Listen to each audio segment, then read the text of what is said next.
What's going on, you guys? Welcome on back to the channel. Once again, I'm Brandon, the B in Be Easy Tech. Before we get started, I just want to go ahead and apologize to anybody who tried to make a purchase on our website recently, only to be greeted by the invalid address error during checkout.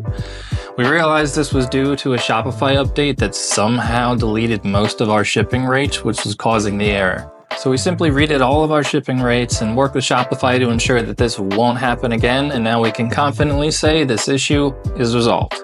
Now moving on to today's agenda. Today I'm going to try and fix an AMD card that I'm told by the seller is suffering from the dreaded error 43. Now, as a lot of you probably already know, because you probably experienced this error if you ever had an AMD card back in the day, this could be anything from a corrupted driver to a corrupted BIOS on the card to it's simply borked and we're not going to be able to fix this thing. And unfortunately, the card we're going to be working on today is not a 5500 XT.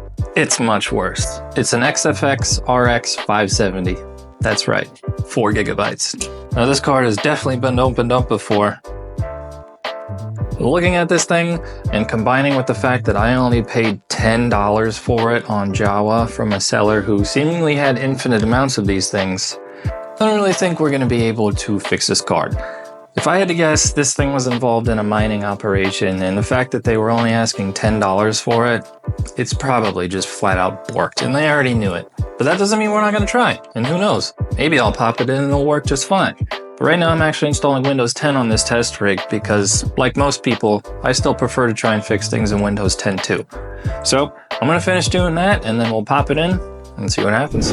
Okay, so Windows 10 installed. Let's see how she does on the click test. Yeah, not bad. Not bad. Not amazing, but admirable.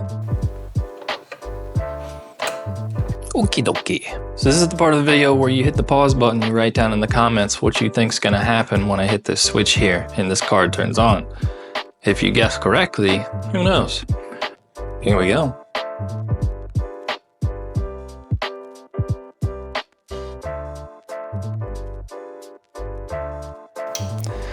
Who knows? Let's try another port here.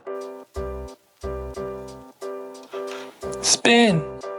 Spin! Still nothing.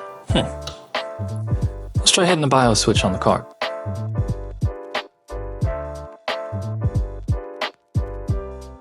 Maybe if we move it down to the other slot. Alright, so we got the blue light coming on the card, which on these old RX 500 models, it just means the card's receiving power. So that's actually a good thing. But for whatever reason, I mean, it's just not even trying to do anything.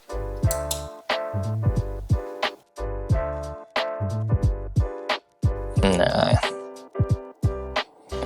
I don't think so. Nope.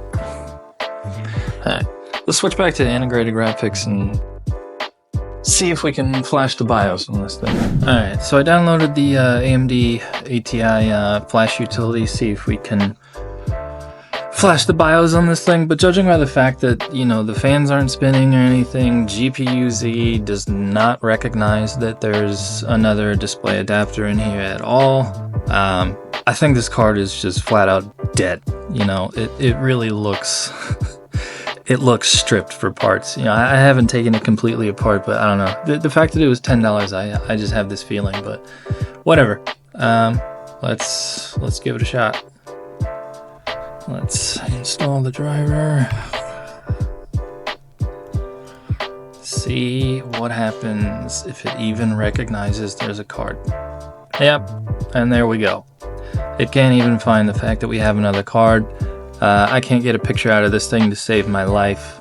And yeah, I don't think this $10 RX 570 is really worth a whole lot more of my time. I hate to do 2 failed repair videos in a row, but I mean, when you're buying knowingly broken stuff dirt cheap, this is gonna happen. I actually got this card from Jawa, and because it was only 10 bucks, I said, what the heck, maybe it will actually be an error code 43. But as you can see, the error code 43 was just a flat out lie. This card is just flat out busted. So I'm probably just gonna put this thing in the closet, and who knows, maybe I can use it for spare parts sometime in the future.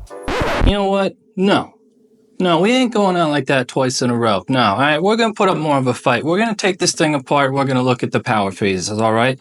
Cue the teardown montage.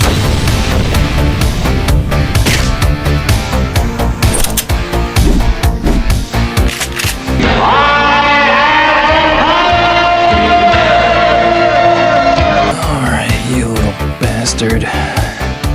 Let's see what the heck's going on with you.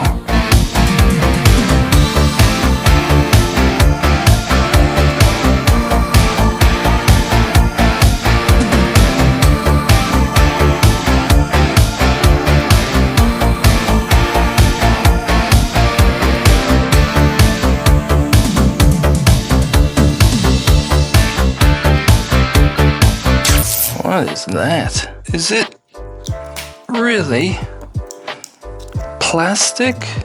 Seriously, why? Why would that be there? Why? So they really had this plastic bubbling up here, right behind some of the memory chips right here. Wow. Alright,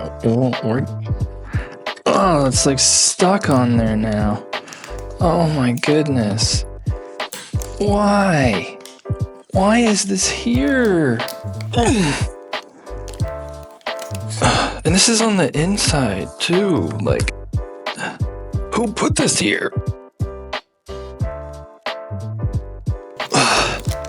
Now, I'm not a GPU internal expert, but I'm pretty sure that this kind of sticky plastic should not be on the frickin' back plate. Definitely got some goop from the thermal pads there on one of the MOSFETs, but it's nothing to worry about. That wouldn't affect anything. So this card has definitely had some work done on it, as you can see. I mean, that's not factory solder right there on the power pins. Back of this capacitor here. It's a little discoloration, but I still don't think there's anything wrong with it. As far as all the little components along our 12 volt, seems to be nothing missing. Don't appear to have anything missing or nothing looking visibly blown on our memory voltage. Let's check the V-core. Yeah, I mean, on the V-core, other than the little bit of thermal pad goop on the MOSFET, pretty okay for the most part. All the little tiny SMDs behind the core seem good. And the problem for me when it comes to these, tiny little capacitors and resistors is I don't actually have a microscope at all, let alone a good one. So it's, when it comes to these, tiny little components, it's really hard for me to diagnose something like that. Regardless, I just really don't see anything physically that looks damaged, or, I mean, that looks a little dirty, but it doesn't look damaged. So let's go ahead and break out the multimeter. Okay, so let's do a simple continuity check here on our power pins. And this has the clip on the bottom, which means the ground pins are actually on the bottom for this card. So we'll just wedge you right there and we'll check our... Okay.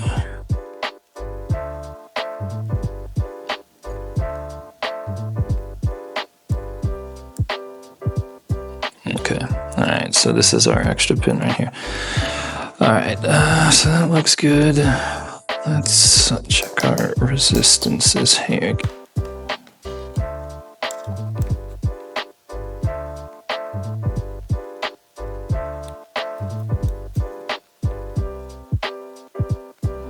Okay, 1.1, that's good. good. Looks good.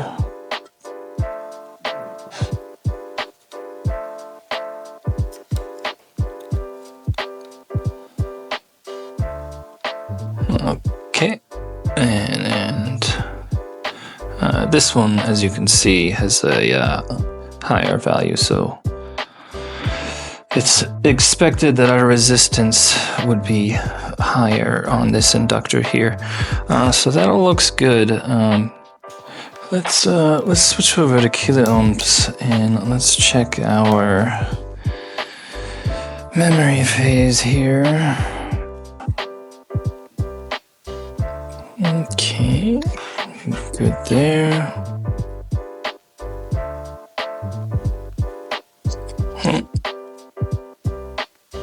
And we're good there. Okay, let's check the pins. Let me reposition the camera a little bit here so you can see. Okay, let's get our ground back here. Let's check our 12 volt here. Okay, we got our 12 volt. Let's check our 3.3.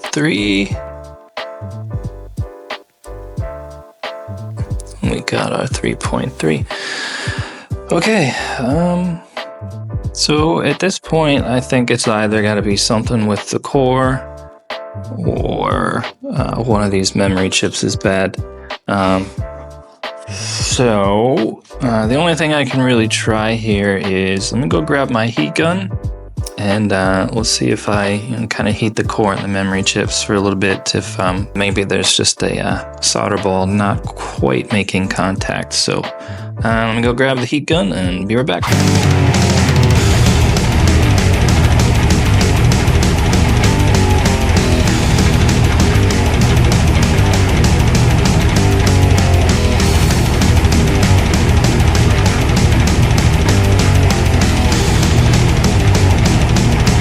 Okay, let's let baby cool down, and then we'll test it. So the reason I think that this core is just dead is because when we fired it up yesterday, I mean, this thing just did not heat up at all. At all. So now that it's back to room temperature, I'm just gonna go ahead and pop it back into the test bench, and if it doesn't get warm at all again, then obviously we got a dead core here. Please don't do that oven trick, okay? Don't put your graphics card in an oven. You know, the next best thing is what I did with the heat gun, which also rarely works, but you know, it's last ditch effort. Okay, so let's see what happens here.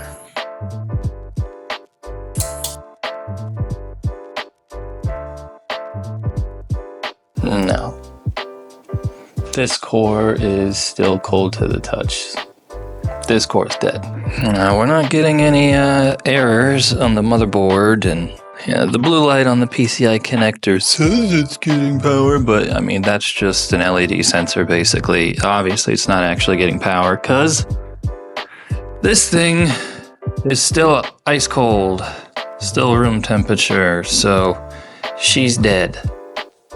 You're dead. Wake up. Yes, there you go. More than likely a dead core. It's kind of ironic now that I bought this thing on Jawa, because I kind of feel like I just got scammed by a bunch of jabbering little aliens. You know, at the end of the day, I only paid $10 for it, so I really don't care that he was masquerading this as a pretty easily fixable error. But who knows, maybe I'll be able to make use of some spare components down the road. And at least now I definitely can't say I didn't try. But yeah guys, I hope you enjoyed this video, and who knows, maybe you learned something while I was trying to diagnose it there. But until next time, make sure you guys go subscribe so you're automatically entered into our giveaway, which ends in 1 week from now. And until then, we'll see you guys next time.